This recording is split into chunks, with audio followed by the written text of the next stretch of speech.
right, still on video 3, analyzing that interview with Sallie and CJ.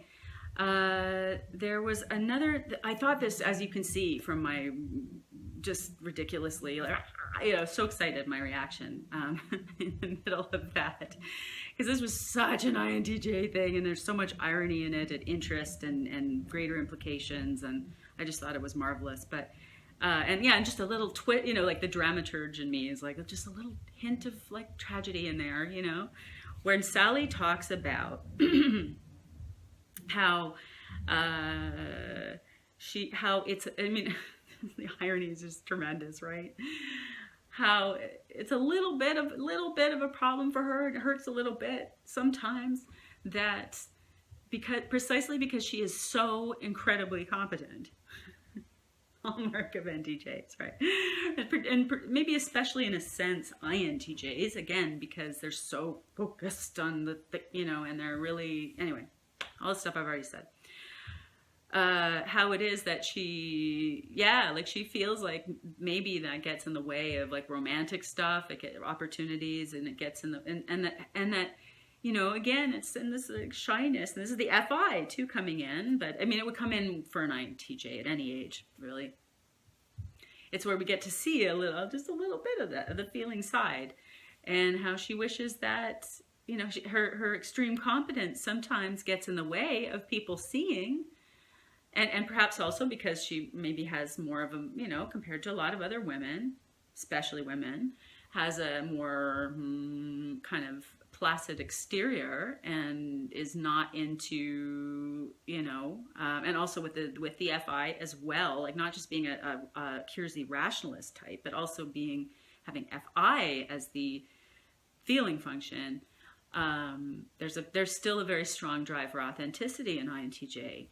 And so, which we also see in this little anecdote, where she sort of admits I thought, just a tiny bit sheepish, just a little like shy, a little bit of vulnerability of like, it would be nice if my daughter looked in on me more, so showing that like, I have emotional needs too. And, as of course they do, it's just, you don't hear a lot about it with them. But of course they do, everybody does. And this wanting those emotional needs, just a need for someone to give you gestures of caring. And I just thought it was such a thing, especially for INTJs, because a lot of people would not be given, like, there are plenty of people of all these other types who are like sending out the signals every which way. In action and, in deed and in expression, and what they say and what they share about themselves freely, and blah, blah, blah, blah, blah, blah, blah, blah, blah, as to what their emotional needs are. But INTJs, they have them, of course, but it's not in the first couple of tiers of things that they're talking about. And they're certainly not talking about them just freely with any old person, that's for sure. And so some people might not know that, they might want a birthday card. They might want they might want a not completely utilitarian look in about such and such, see how they're doing, or some emotional support. And so, so she talks about that. She talks about how, she was wondering how her daughter, when she's been, a bit sick or, having a health thing, and she kind of wishes her daughter would just call and be like, hey, how are you doing, Mom? But she said she also does understand, and she totally does understand that, that a big part of that must be because she's so damn competent. How tragic is that? How tragic is that? That the fact you're really competent is getting in the way of something, like, something else that's important. Like, that's just the comment on society that constitutes is just... Anyway, so, so I feel, and then I think a bit of her tertiary FI comes in there a little bit when she does talk about how, like, I don't want to fake it, but she's like, but I don't want to fake it. Again, the way I read that, I'm putting words in her mouth a little, so speculation, but it's this kind of like, I don't want to pretend, like, I don't want to, I really don't want to pretend I'm some damsel in distress just so I can get some love. Like, not going to do that, and I don't like that, and you know, and that comes across, and I think that's very FI typical too, in addition to the other things. So yeah, and what else? Where were we? Yeah, so we were just laughing and laughing about that.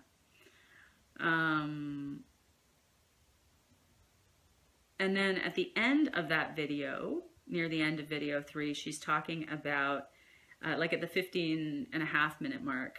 This is great too. You could see how I was literally like, it was all I could do not to jump right out of my seat. I was so excited because here was yet another completely like MBTI and Jungian typology naive, spontaneous, like full out expression of some textbook INTJ, just textbook. So I was so excited about that. I'm tickled to death. And is when she just offers, like out of nowhere, I didn't prompt her at all, and she said, oh, you don't want to be around me when I shop for a car. And I start laughing because I know from, you know, my time with my INTJ loved ones, like I knew what she was going to say.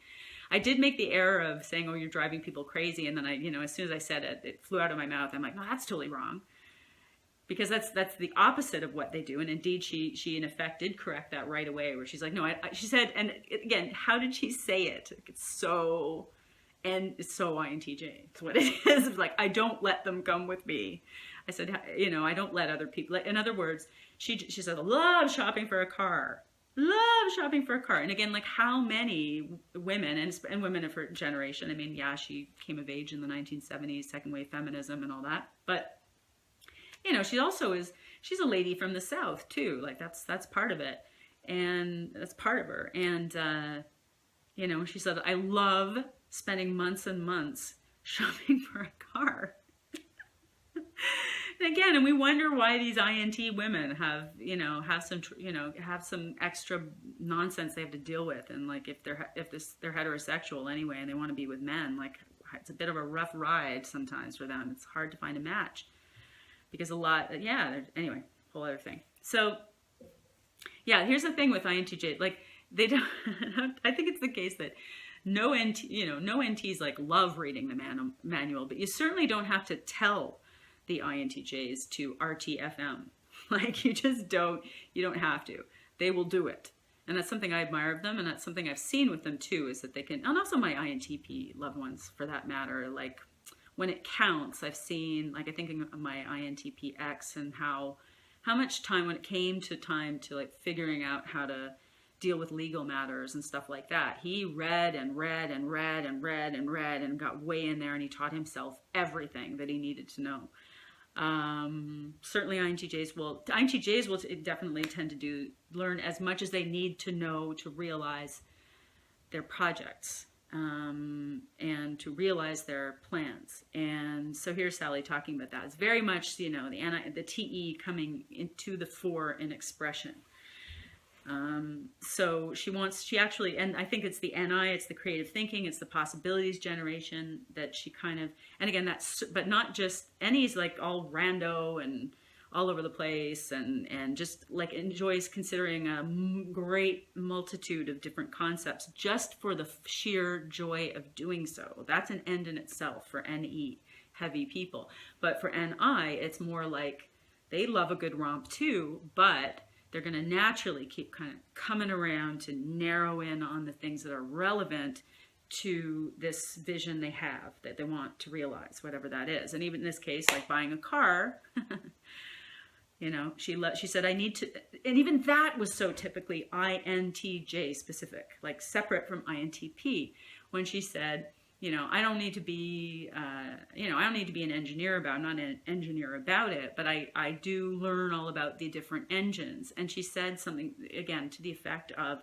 like, I learn as much as I need to know about the thing, and then I move on. Again, so you've got this thing with INTJ, this pragmatism, this driving pragmatism that enters into pretty much everything they do, where it's got to serve a purpose in the external world, or I need to pull myself away from it, you know? That's very extroverted thinking kind of thing. So she'll learn about the engines, she'll learn, and then she said how to get the best price. and how she will absorb herself in that quietly, privately, on her own. And not only does she not want other people's input, but she doesn't allow it. You know, I bet unless it's like practically, you know, useful, then she would, I'm sure. Yeah, so I just thought that was hilarious and great, and that's why I'm laughing so hard. Yeah. So, all right, next. There's still more INTJ coming, and then we'll get into CJ and yeah, some more stuff too, and we'll wrap it all up after that.